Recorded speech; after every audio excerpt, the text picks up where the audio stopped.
Well, we've just heard a discussion of 4 ideas and how Brazil might, in fact, improve its ability to improve children's lives and to enhance the capability of its next generation.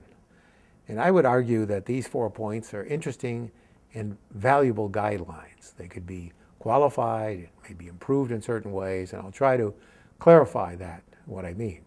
First of all, there's no question about it that improving the quality of services for young children in a way that gives some equal opportunity, children from young, disadvantaged families and from somewhat more established middle-class families will be a good thing, to provide a sense of common opportunity so the children who now currently lack that opportunity will have that opportunity.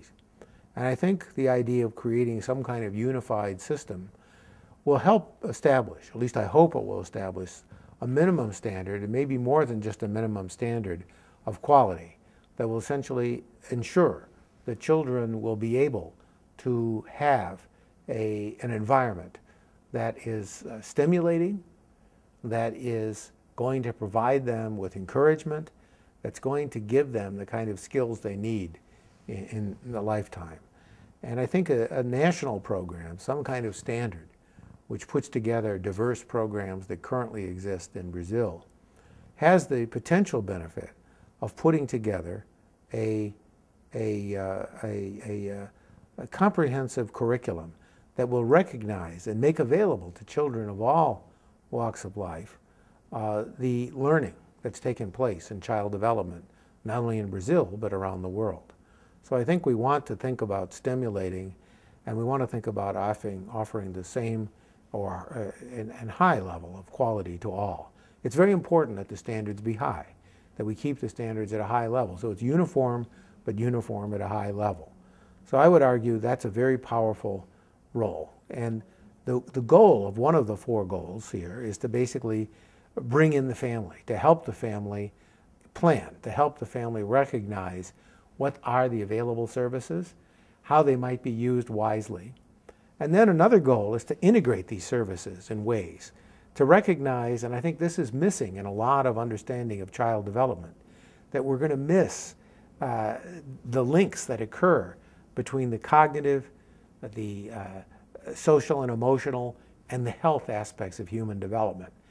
Typically, in most countries anyway, these tasks of trying to promote cognition, to promote social skills, to promote health, family policy, all of these are treated as kind of independent silos without any integration whatsoever.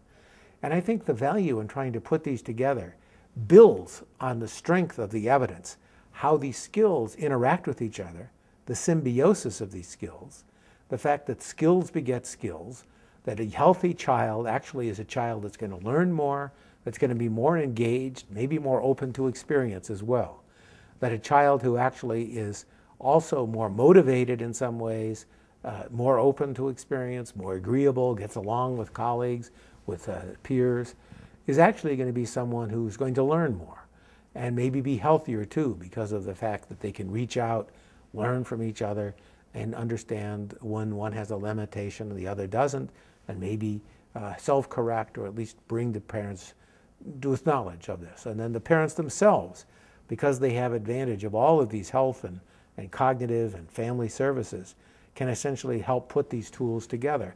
And the program will give the parents the tools to do that. So the methodology comes together. Although they appear to be 4 different points, these points are highly unified in the sense that they do recognize that we want minimum skill standards, minimum abilities, minimum capabilities, minimum curricula given to children, that they recognize the multiple traits of children, that they be individuated, that we understand that children are not all developing in the same way.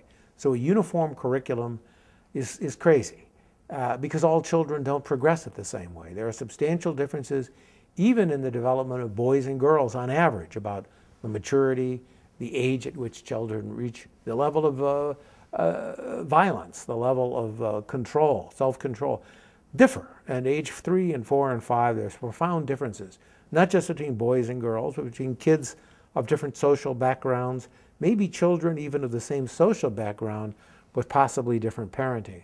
So individuating is something very, very good. We are in a world where we have individuals, and we recognize increasingly the role of individuals, and we need an education system and an early education system that recognizes this as well. So I think that a program that essentially recognizes these synergies and puts together the structure of these different skills that interact in a way that we didn't understand 20 years ago, that are self-productive and cross-productive in ways that we didn't understand before. Really building such a system can be extremely valuable. Now the question is, should Brazil do such a system? Should Brazil actually have such a system? Can it afford a system? Well, there are a couple of answers. The first is, can it afford not to have the system?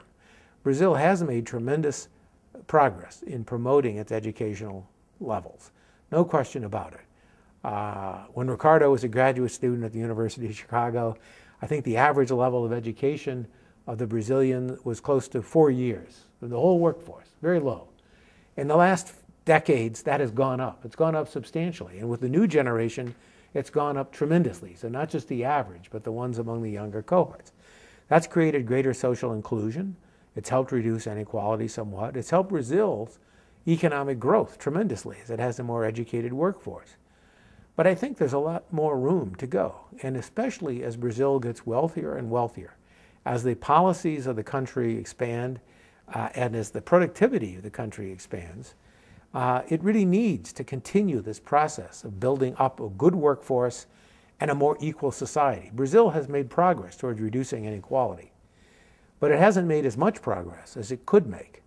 And part of it we can do, I mean, it's gone part way by making transfers, but the ultimate transfer to individuals, the ultimate benefit of these programs is going to be in giving the children of each generation, succeeding generation, more and more skills so that they can essentially make their own transfers. They can earn their own way.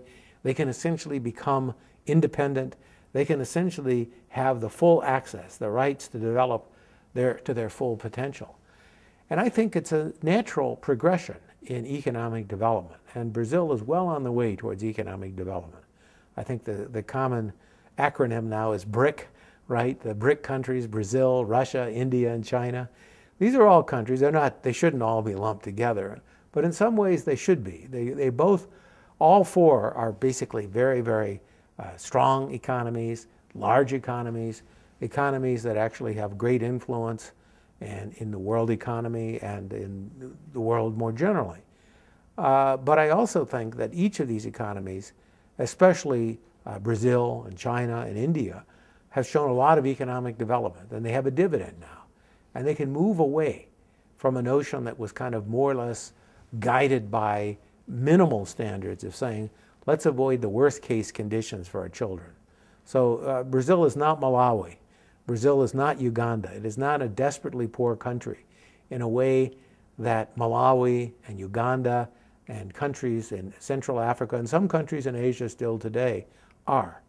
So how can it harvest the benefit of its economic growth now? It can reinvest it in some ways. Instead of just giving higher consumer level, that's consumer spending, that can be part of the story.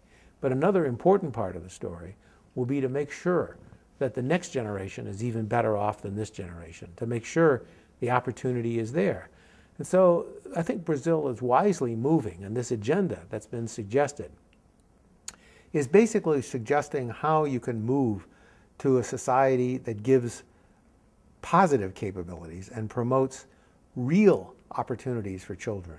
So instead of just preventing them against the worst cases, preventing them against being exposed to the most deleterious conditions, that they can actually benefit and essentially progress and reach their full potential.